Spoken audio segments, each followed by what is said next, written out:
we are going to make the latest assessment of Raila's chances to be the chair of the African Union Commission. We are looking at it, we are plotting at it, and his chances of getting that position. If you ask me, Raila's chances of becoming the African Union chairman are increasing with every given moment. His chances of taking the seat is improving with time and time. As we speak now, it is assumed that his biggest challenger is the Djibouti Foreign Affairs Minister. For those of us who are closely following the American campaign, presidential campaign, will notice that there are this thing that people, these political analysts are calling it Road to 270. Raila's taking the seat has to be a road to, is it 34? Any of the three candidates have got to reach 34. Now, after elections, if none of them gets 34, they'll go to the second round, meaning that the last candidate would be disqualified and there'll remain three. And then if one does not get 34, then they will go for the last one, the third one will get out and there'll remain two.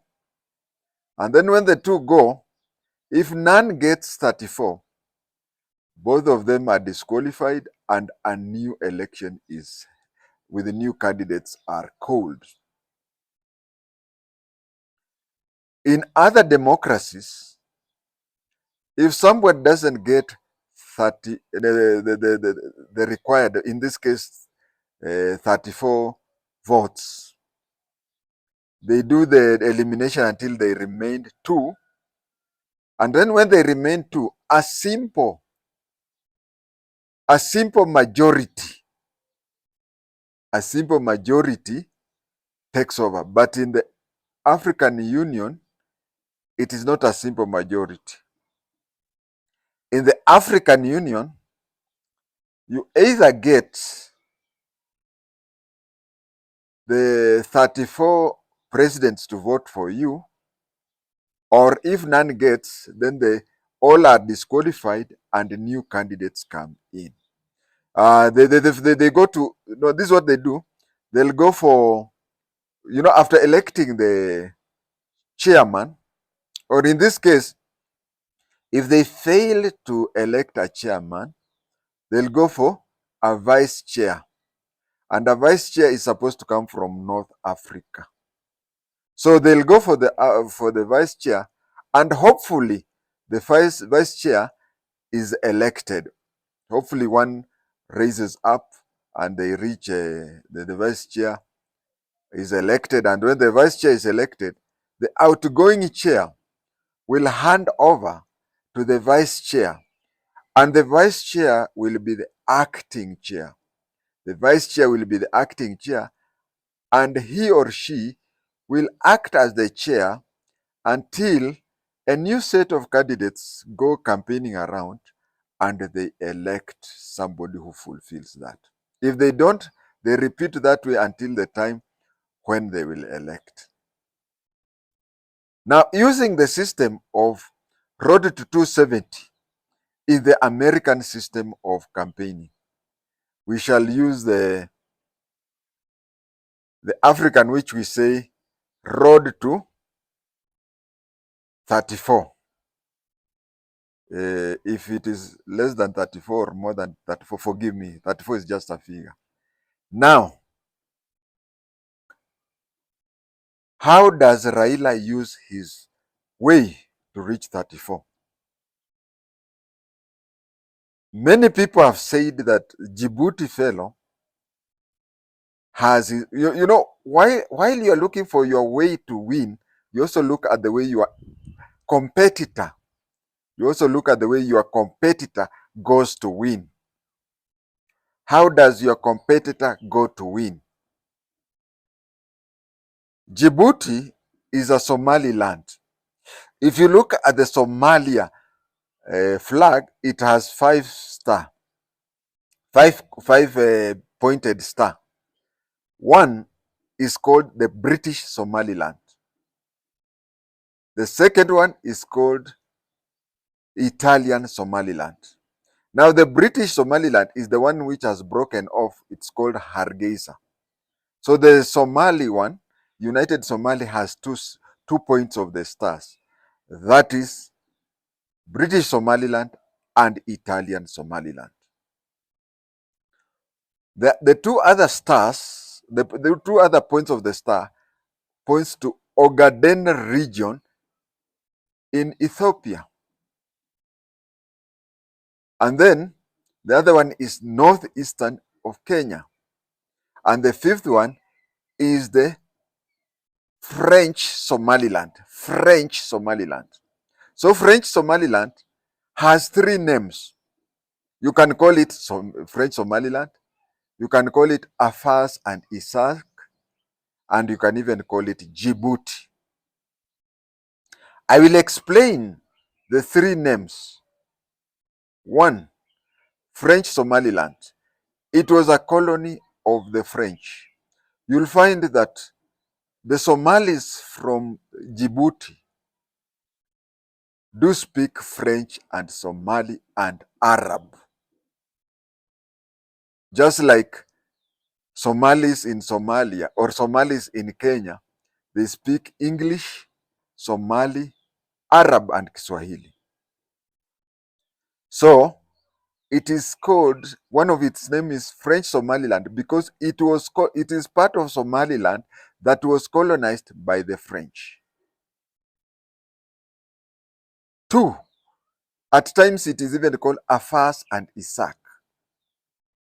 Afar and Isaac, those are Somali tribes, just like we have Ogaden tribe, just like we have Ajuran tribe, just like we have Degodia tribe, just like we have Gare tribe. Now there are two tribes in that Somali land, that French Somaliland. There were two tribes, Afar and Isaac. So there's a time that country calls itself Afars and Isaac. There are times it calls itself French Somaliland. It calls itself French Somaliland because it was colonized by French, and French is its foreign language. Lastly, it is called Djibouti. And I think Djibouti is the name that they decided to keep. Djibouti is the biggest town, the capital of that country. So they call themselves just the name that. And we have very many countries that have similar whatever. You find that the capital city and the country itself have the same name. So that is why the country, at times it's called Afars and Isas, at times it is called French Somaliland, and at times it is called Djibouti. Now, those people supporting the Djibouti foreign minister have said that Djibouti has two major strong points. Djibouti has two major strong points. One, it has been the Organization of Islamic Countries have endorsed him. Two, they say that his strong point is that he's targeting French-speaking countries. I want us to access the two, French-speaking countries and uh, Islamic states. We have some countries which are both French speaking and Islamic. Those countries are found in West Africa. And those countries are Christianity is almost zero and Islamic is almost all. Kina Mali, such countries. They are West Africans, yes, but they are Islamic countries. We have also a blanket of Islamic countries on the northern, starting from Egypt, you go all the way to Morocco. So I want us to look at this way. We find some people saying that Organization of Islamic Countries, OIC, have endorsed him. 27 countries. What people forget, you see people say that Africa has 54. So when they hear that it is 27, they say 54 subtract 24, which comes to 20 what? 57, yeah, 20 to 24. It is almost half of the African countries. What these people don't know is that the 27 Islamic Organization of Islamic countries are not necessarily African countries. Organization of Islamic States includes Indonesia, it includes Yemen, it includes Saudi Arabia. Do I have to name them? And in Africa, it is only 10. So when Islamic States, Organization of Islamic States, 27 of them endorses him, take it that we have only about 10 which are in Africa. So the other 16, Indonesia, Yemen, Bahrain, whatever. I hope you get what I'm saying. So we now go to the Islamic countries that are in Africa. If you look at I'm not trying to say now the Kenyan the government, I'm talking of now Raila's campaign team. Because if I talk of the Kenyan government, I would be saying that the route or whatever. But I'm talking of Raila's camp. Already, those who are in Raila's corner have approached some West African Islamic countries. Remember, the African Islamic country includes Comoro Islands. In Kiswahili, it's called Gazija. Now, let me ask you a question.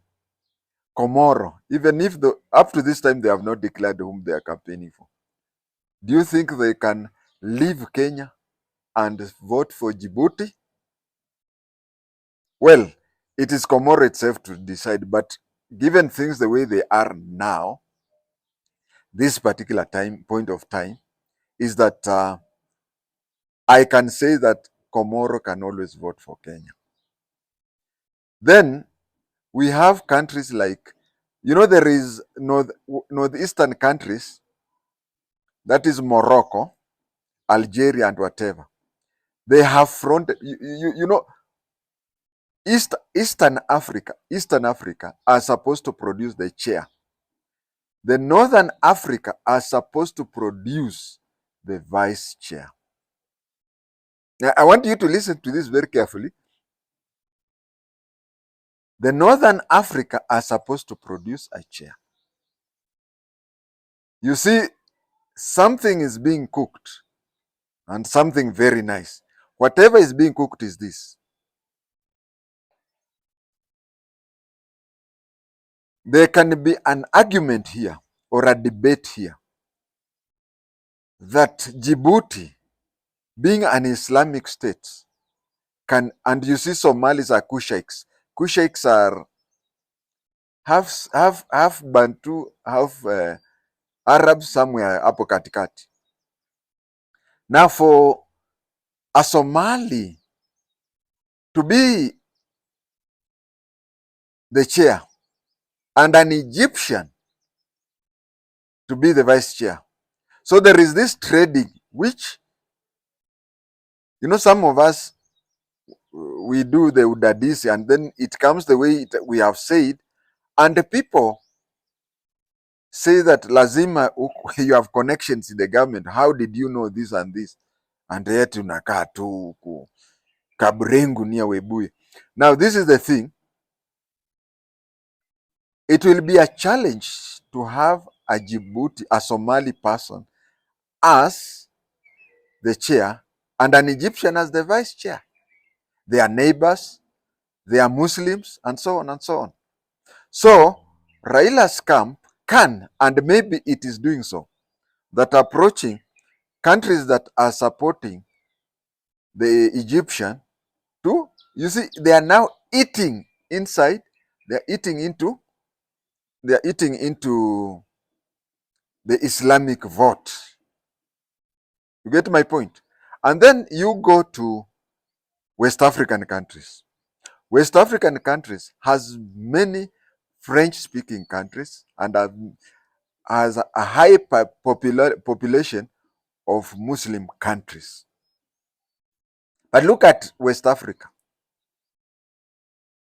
A number of those countries have been expelled from African Union. So they are not going to vote. Even if they supported whichever side, they'll not go to they'll not go to vote. You get my point? Now, we have eaten into his basket. Egypt, Morocco, Algeria, since they are supporting one of their own to be the vice, they would not want somebody from an Islamic country, a Kushite or whatever. Maybe an okay, an Ilot is not a Negro, but an Ilot is near a Negro. Maybe it is good to have a Negro there. Then we have covered the Arab countries. We have covered the West African French-speaking countries. And I remember the Kenyan delegation has met a few countries from French-speaking West Africa, French-speaking Islamic West African countries. We have eaten into that. Okay, we have also eaten into North Africa because they are going to give an Arab Islamic vice chair. Now let us go to another vote basket. We have the Portuguese-speaking countries. We have the Portuguese-speaking countries. There are two, Angola, Msumbiji. Najua watu ya Kakamega mnafikiria vitu vingine. Angola and Mozambique are Portuguese-speaking countries. To the best of my knowledge, these two countries have not declared the person they want, to the best of my knowledge. But look at it. Let us start with Angola. Both are members of SADC. And remember, SADC is leaning towards Raila. Now look at Angola. In all fairness, Angola, we can easily say that it can be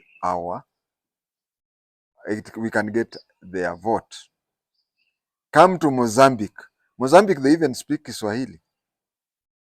So with those few remarks, you can see that from the last time I talked about it to this time, last time I didn't have this cap, to this time, you can see that Raila's chances are increasing tremendously.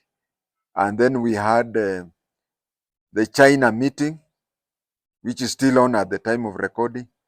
And Kenya used the China Africa meeting to again do that. Ladies and gentlemen, this is for Raila's taking. Recently, we had a TV station, this Voice of America, in a collaboration with Azam TV in Tanzania and Citizen TV in Kenya, where they were talking about Raila's candidature. It was called Jarida la Wiki. Everybody was for Raila. except the panelists. It was Azam in Tanzania, Citizen in Kenya, and Voice of America. And there were two panelists. There was one panelist in Dar es Salaam, and there was another panelist in Citizen, Nairobi. And they even went and interviewed people on the streets in Nairobi and in Dar es Salaam. And you could see Dar es Salaam were more happier for Raila than even, okay, they were equal to those of Nairobi. What I wanted to say here is that I have noticed that those who are against Raila's candidature, especially in Kenya, are people who do not have Raila's interest at heart, including that panelist who was there.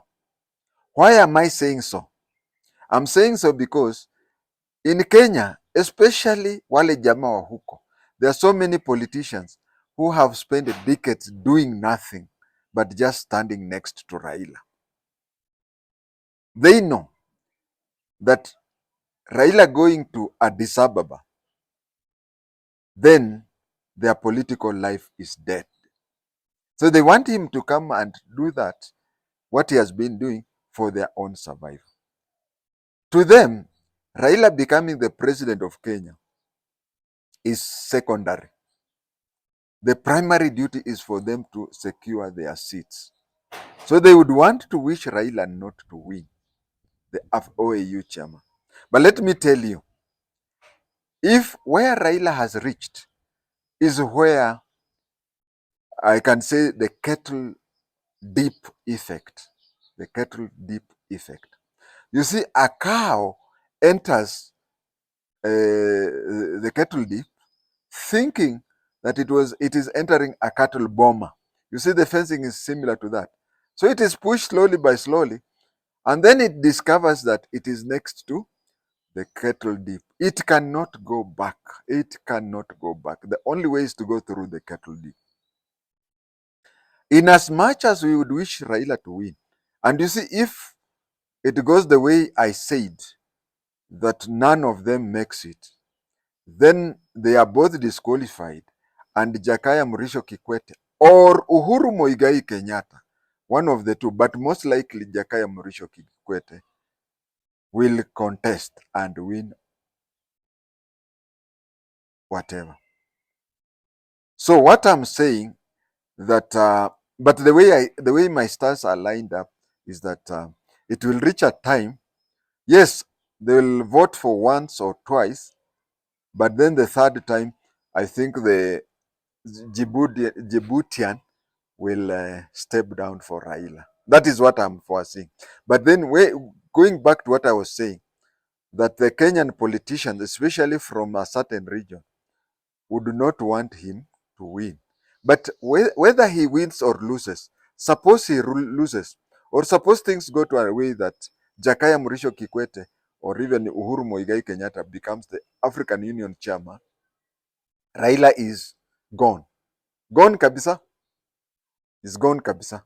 So let us support him because he has only two options.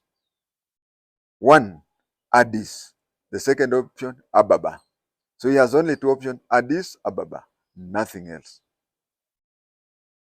Nothing else. That is how he has. So what I've been seeing among the Kenyan, what I've been seeing about among the Kenyans who don't wish him to succeed is that they want him to come back and make them relevant. They have even gone public that Raila being going to African Union, he'll be so busy that he'll not keep the government in check. That is the problem with betting on only one horse. Leave alone the African Union, we will all die, we will all go, and Raila for the next 50 years will not be there. So it is good for other leaders to come up. Who knows? There is a saying that when a big tree falls, that is when you see the other small trees. Not only do you see them, now they enjoy sunshine and they can grow up and even become taller than the last big tree. So let us say Raila hoye, and let us wait for February for him to be installed. Thank you.